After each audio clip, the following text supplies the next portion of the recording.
Welcome to the System Simplified podcast, where we feature top leaders who share stories on how to successfully systemize a business. Now, let's get started with the show.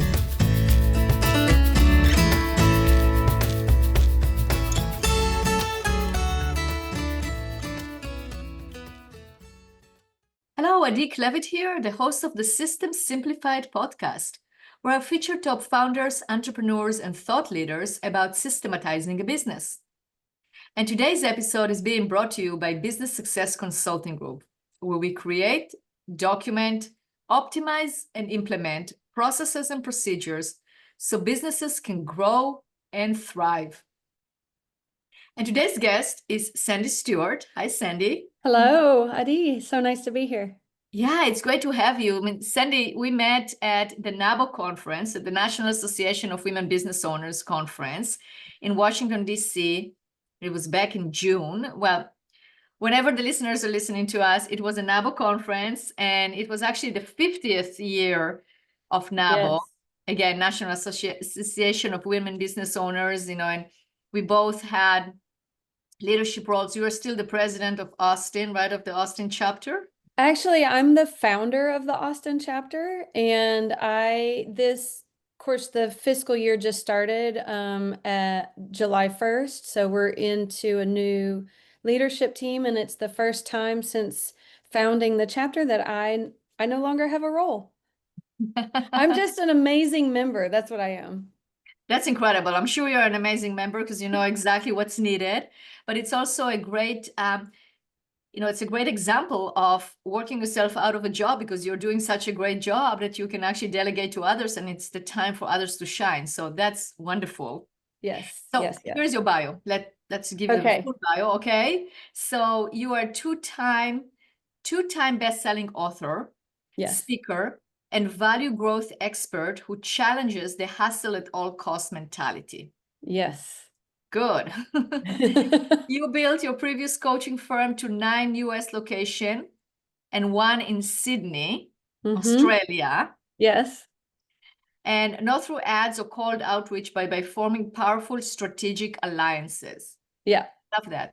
That is definitely the way to go. Those strong relationships get you a long ways. And now you teach entrepreneurs how to grow sustainably by building a referral ecosystem of ideal clients. Yes. Yeah. And so my prior company, the one that I grew to 9 locations and 1 in Sydney, that's how I grew. And it was business consulting. To be fair, we were predominantly training companies and sometimes using a coaching conversation, sometimes using a consulting conversation, depending on what that business needed or that leader or, manager needed at that time. But, and I have a whole suite of methodologies that I've used to teach and train those businesses to run a better business. The referral-based program, that's how I grew to all of those locations. And anytime I would set foot into a brand new city, we wouldn't go out looking for clients. We would go out to build our referral network first. And we would spend a lot of time I used to say it was like doing a beauty pageant, right? For like, who is the CPA in town that we want to partner with? Who is the business attorney in town that we want to partner with? And in all of those locations, we would also then teach this to the corporate clients, the company clients that we had as well. So I've been doing it and teaching it for over 20 years and therefore perfecting the process. And I have a whole system and process around all of it because I believe in really having a solid, proven system that people can follow, because otherwise everybody's just reinventing the wheel all the time, which is really not very efficient or effective. Absolutely. And that's obviously music to my ears because I love processes and systems. So you had 9 locations because at the time you were doing it all in person, right? I mean, it was in-person consulting. So yeah. I'm just curious, if the world would be like today, do you think you would still have the 9 locations, or would you do things virtually? Oh, that's an interesting question. I think I probably wouldn't.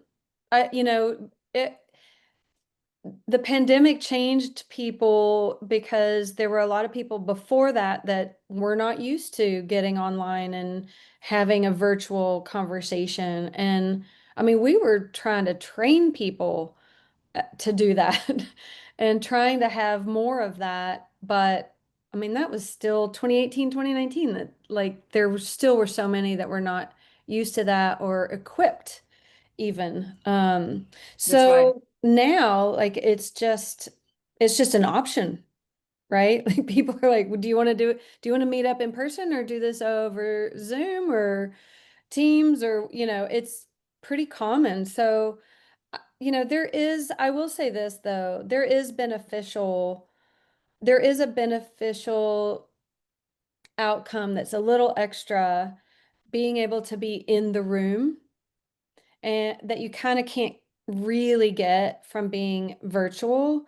However, because people are used to being virtual now, it feels like that's true, that it's just a lot more available. It makes things a lot more accessible. I now can take clients virtually anywhere.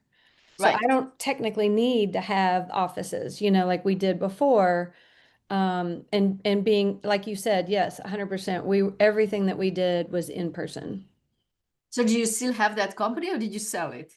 I still have the company on paper, but that iteration of the business is gone. Like I got really burnt out. I grew it to the point where I was spending all of my time with the folks running all of my offices, and I didn't have time anymore to work with clients, which is what I really loved.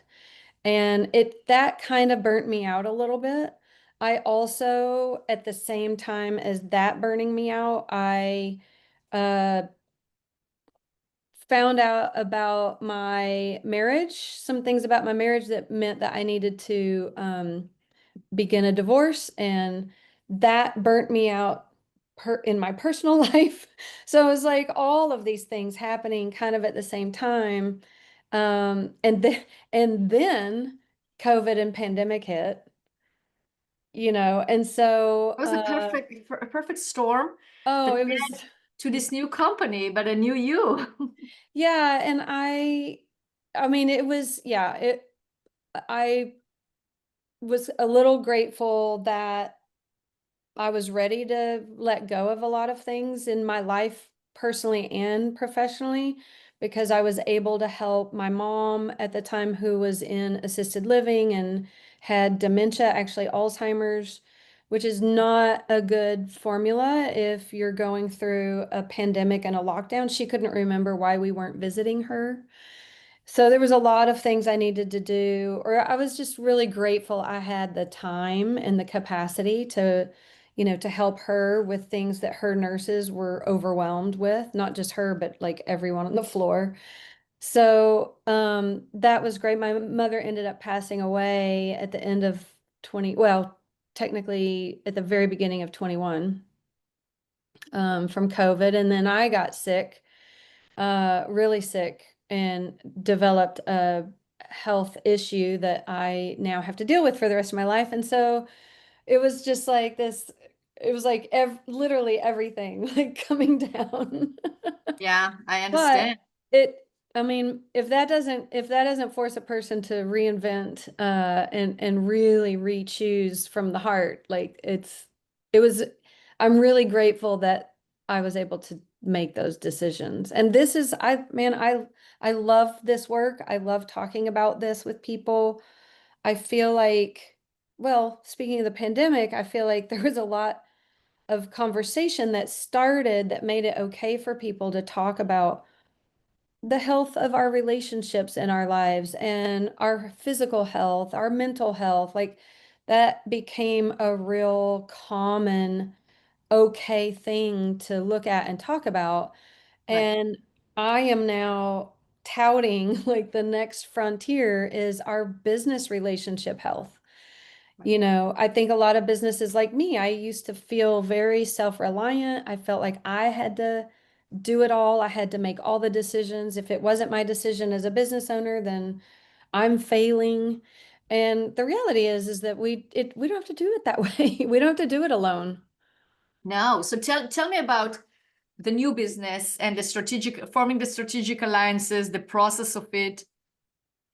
So, the methodology that I've developed over all of these years is really a way for people to follow a system to be able to create these relationships. What I found was, and is still true, a lot of people, I don't need to sell them on the idea of creating one of these relationships. Like they understand that, especially if they are running a referral-based practice.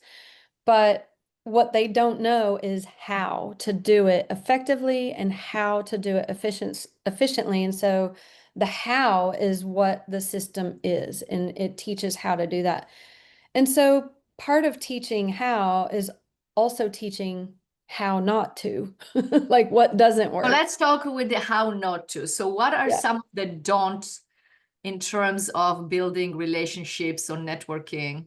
Well, one thing I would say, and I've actually got a pretty cool story about it, is a lot of people think if I'm going to go out and build a referral relationship with someone, then ipso facto, therefore, we are both going to want referrals from each other. And I need to be, before I go meet with them, like I need to feel prepared that I potentially could send them referrals. And I had this with a CPA I was working with. He kind of grew up in his company and earned partnership.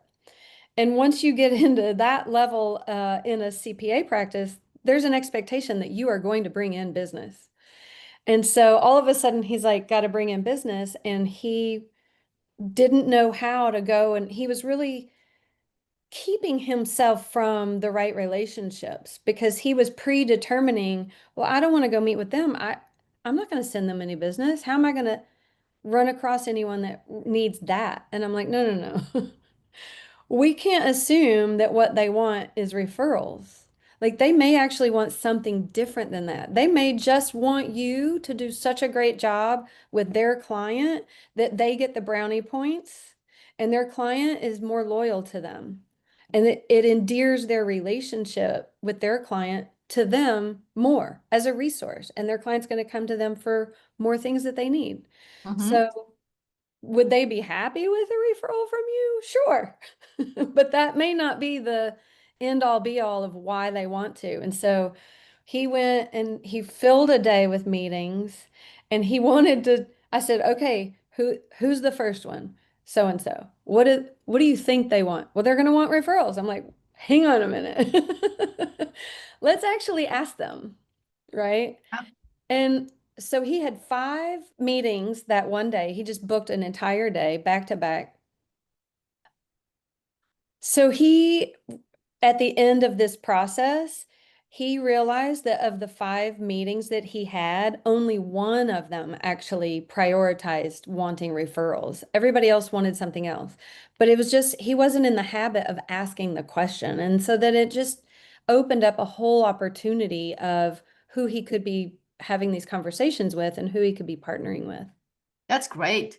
So let's talk about the process itself. So can you give me Mhm. high level description of the process of actually asking for referrals and creating those partnerships? Yeah, so one of the things I want to say is sometimes people assume when I'm talking about creating referrals that I'm talking about creating referrals from clients, which is great. I mean, and there's a system about creating referrals from clients because uh, especially if it's a client you love, they're going to probably send clients like them. So we want those. There's a timing of when to do that. There is a way to do that. But what the real, true, huge opportunity that is lifelong for a business is to create these relationships with third-party partners. I call them alliances, strategic alliances or power partners or channel Mhm. partners. And a lot of people, what they get wrong is they go network or however they meet this potential power partner. They decide, let's have a coffee, let's have a Zoom catch up, get acquainted. They tell each other all the things that make them great and why people love them. And they both leave that meeting really, really excited. And they say, when I come across someone that needs your services, I'll send them your way. And so we think we're in, that we're done, right? And the reality is that all we've done is had a really great introduction.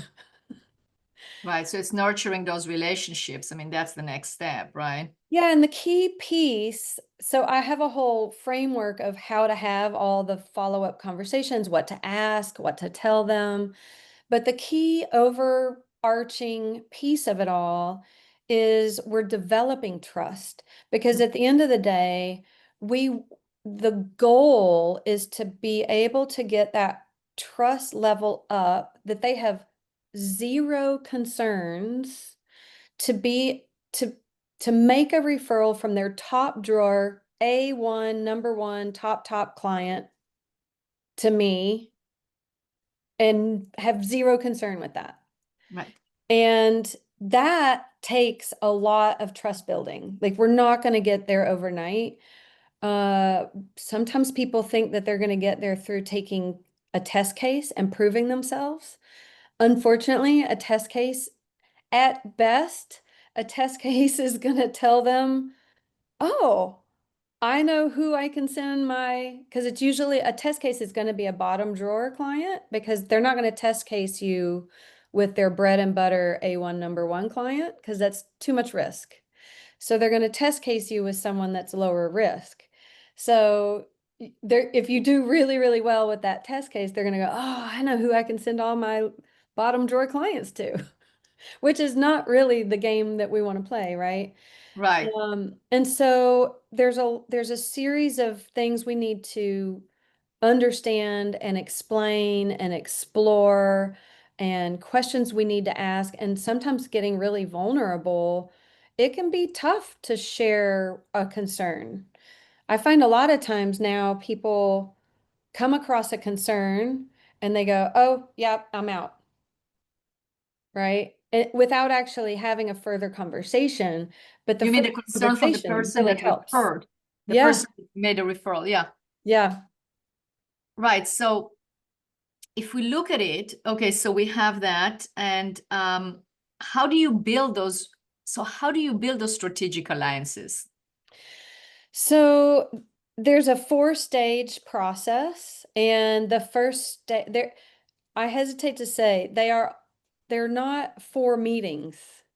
It is, That and makes in fact, sense. yeah, in fact, it's unlikely that you'll get through any of the stages in one meeting. Maybe the final stage could be done in one meeting, because you know so much about each other by then that the 4th stage is usually done in one meeting, but the first 3 stages are not done in one meeting. The first stage is a match stage. It's literally we have to understand really who is our ideal client. Not just who could we work with as a client, but who is our ideal, Right. that bullseye. Because if we understand who our ideal client is, now we can have a conversation to find out, do they also work with our ideal client? It doesn't have to be Do all they, of meaning their like the client base. strategic partner? Yeah. Yeah. The And potential so, strategic alliance. Yeah. especially if it's someone that I want a referral from, if my number one reason for getting into this partnership is that I want referrals from them, I need to know that they're in front of my ideal clients, because that's Mhm. really what I want to build, because this is long term. So there's a certain series of things we need to prepare ahead of time to be able to start having these conversations effectively. But that very first stage is all about, is it a fit? And if it is not a fit, that's fine. Right? We can still be friendly and still have each other on our contact list. We're just not a match to necessarily building this. And I guess you find a match by asking who's your ideal client, what do you serve? Also, probably find about the person's views and values, etc. See if Values. there's a fit. But before that, how do you find those potential strategic alliances? Well, so a lot of people go networking for clients. I go networking for alliances, Yeah. is one thing. Another thing is oftentimes if I get in, I was actually in a potential channel partner meeting just 2 weeks ago. This person had actually changed their business focus, like what I thought they were as a business, which I didn't really know that much, but what I thought they were as a business was not it anymore. So I was like, pretty quickly, I would realize this is not a fit. But at the end of it, as I explained what I do, she said, "Oh, I know a business attorney that would be a perfect fit for you to talk to." So sometimes just having conversations, even when it's not a fit, I will still end up with a good referral for someone that might be a fit. And now I have them to go and talk to. Absolutely. I think it's, yeah. Okay, good. So you network, you find somebody that might be a good alliance, basically you interview each other to see if it's a good fit. Yes. Step one, match. What is step number two? So step number 2 and 3 are interchangeable, and I call them the we present and they present. And at that point, now we're really talking about this is the level of understanding each other's business as if I was your test case. Like instead of becoming your own test case with each other, we get to actually show everything. It's like pulling back the curtain because I'm thinking of it in the mindset of if I send my top client to you, who's going to talk to them? What are you going to say to them? How do you price it? What is their experience going to be? How long, is this done in an hour, a day, a week, a month, a year? Like, Nice. right? Like, so really understanding who else is on the team, all of the things I would want to know almost on behalf of my client. Right. And I call it the mom test. If I understand everything to the point that I feel confident in you and comfortable enough to send my mom to you, that's when you've got me. Absolutely. Yeah. I mean, I had a client said that like if she feels like you want to invite that potential employee to dinner, then you know that you want to work with them. Yeah. I mean, Right. it depends. Yeah. Okay, good. So you do that open book test and you share all the information. That's step number 2. What's step number 3? So step number 3, I like to present that to them for step 2 because 99.9% of the time, whoever you're meeting with hasn't been through this process, so they don't know what to present. But if I present first, I'm going to present for for the things that I'm going to want them to present to me, because that's Right. probably what they're going to do. Yeah. So then Yeah, they're for going to sure. present to me about their business. And we do allow each other. I do also model like, here's some things I'm going to show you, but please tell me, especially ahead of time, if you can, some questions you might have about my business so I can prepare to present that to you. And so I get them to ask me as well. And so sometimes we might need to do these presentations we might need to go back to me presenting some more and they present some more. So we might need to do a couple of those.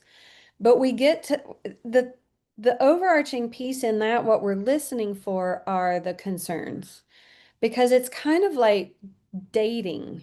We don't, just like we don't go on a first date, really like the person and go, "Hey, will you marry me?" That seems odd. We also don't go networking, sit down, have one coffee with somebody and go, "Wow, this is amazing. Let's get into an alliance together. Let's go tomorrow." Right? That's kind of similar. So we need this courtship period. And just like dating, every new piece of information that you learn about them is a potential for a red flag. Right. And so we just need to be creating this culture between us that we can talk about these red flags. It simply could be that, "Oh, I didn't give you this other piece of information about that. I understand how it looks that way." Or, one question I love asking is, "Have you ever partnered with a firm like mine before?" It's a good one. And if you have, how did it go? Right.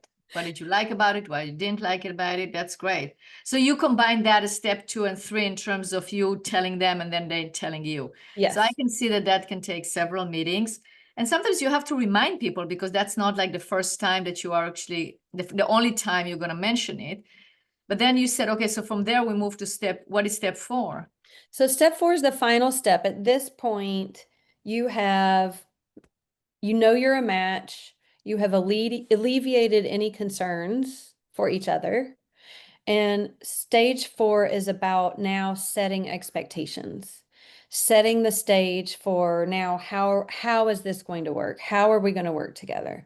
How do we close the loop with each other? What are you expecting in the way that I make a referral? How often do we want to update each other about our businesses and next year's strategy and, maybe changes in the marketplace, changes in regulation that may affect who we take on as clients, like those kinds of things. So it's common we need to be able to have, whether it's once a year or twice a year, some kind of a catch up of, let's talk about how business is going. And quite frankly, how is this relationship going, right? Am I meeting your expectations in the way that we're working together and vice versa? Question. Yeah. So that's the agreement. But then there is follow-up after that, right? Would that be step 5? Well, step 5 is now you're in it, right? So Okay. that is the ongoing, and it can go for years. If we set these relationships up properly, we now have these relationships for the lifetime of our businesses.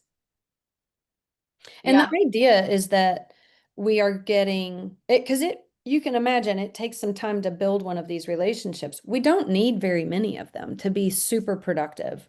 Right. And the idea is that we are getting each other to the point that we are able to send pre-qualified, pre-sold referrals, which is very different than, hey, I've got someone for you to talk to. I don't know if it's a fit, but definitely give them a holler. Like that's Yeah. right. No, it does. It completely makes sense. And but it is still, for my experience, because I built my business on similar referral partners, and I completely understand what you're talking about is because I heard that as well. Like I'm going to this networking event in order to look for business. I never go to a networking event looking for clients. I mean, of course, if it happens, that's great, but it is those relationships and how can I help others build their relationships or find what they need. And then I get what in terms of helping me. Yeah. But you do need to develop and nurture those relationships because even if you agree, it doesn't mean that you stay top of mind. There should, in my experience, right? There is also, how do we stay top of mind so that courtship time doesn't go away, but it continues, it's kind of like, okay, we're past the honeymoon, let's continue the relationship. Well, and we've done some really fun stuff in the past. I find this, I don't like selling. And this for me, I'm good at creating relationships. So this for me doesn't feel like selling, but the result is I get clients out of it. Of course. And one of the things that we've done in the past, which is just a ton of fun, is, in fact, I'm still doing it, is there's ways to do like co-marketing together. We can do events together. Getting, if it's businesses that have teams, like we can get the teams together so that everybody have a happy hour with the teams so we can all, understand each other's businesses a little better. Like there's so many, we can get really creative about all of that. And quite frankly, it's just a lot more fun to be building business with other companies, other brands that we share the same values and we want to hang out, Absolutely. Yeah. Absolutely. I agree. It's great. Sandy, who is your ideal client? So my ideal client are privately held companies, not publicly traded corporations. They are small businesses and mid-market. I would say mid-market. for the larger companies that have teams, I love to go in and train their sales teams. For the micro businesses like solopreneurs, I have put everything on. I've digitized all of my training. I have a whole online training program and group coaching. It's a 1-year support program to help them actually build and scale this way.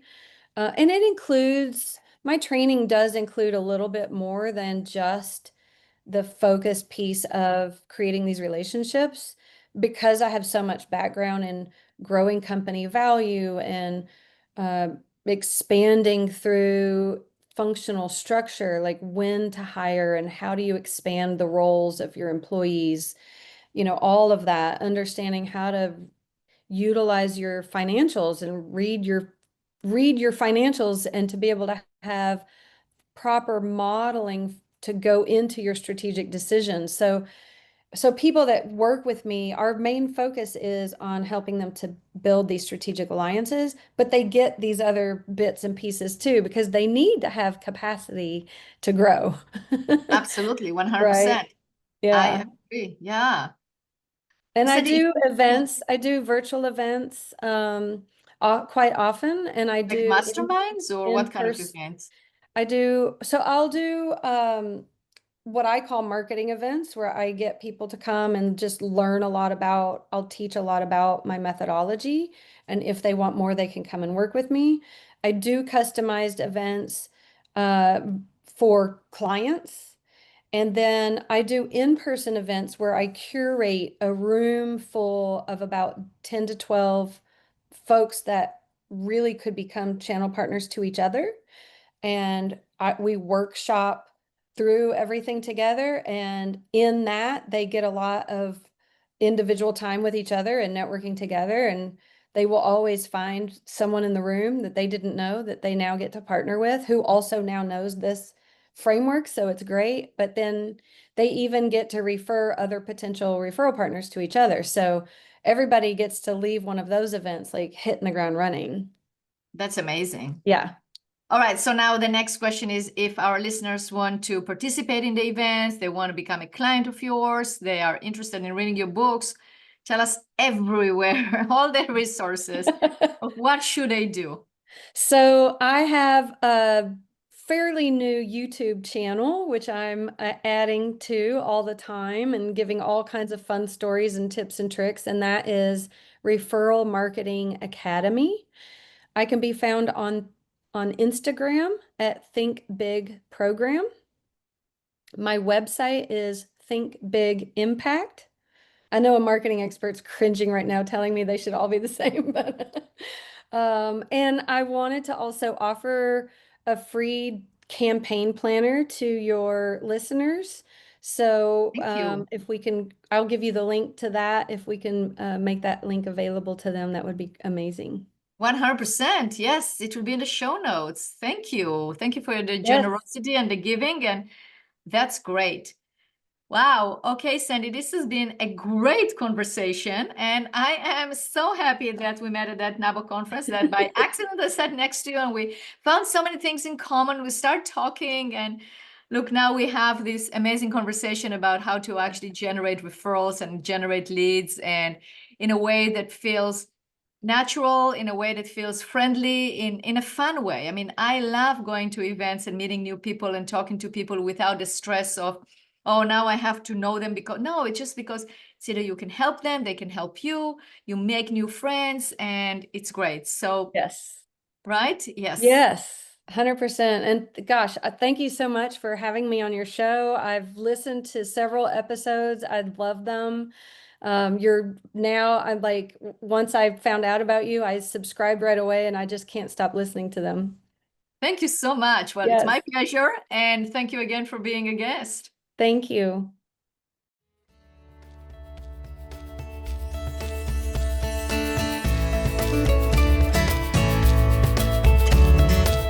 Thanks for listening to the System Simplified podcast. We'll see you again next time, and be sure to click subscribe to get future episodes.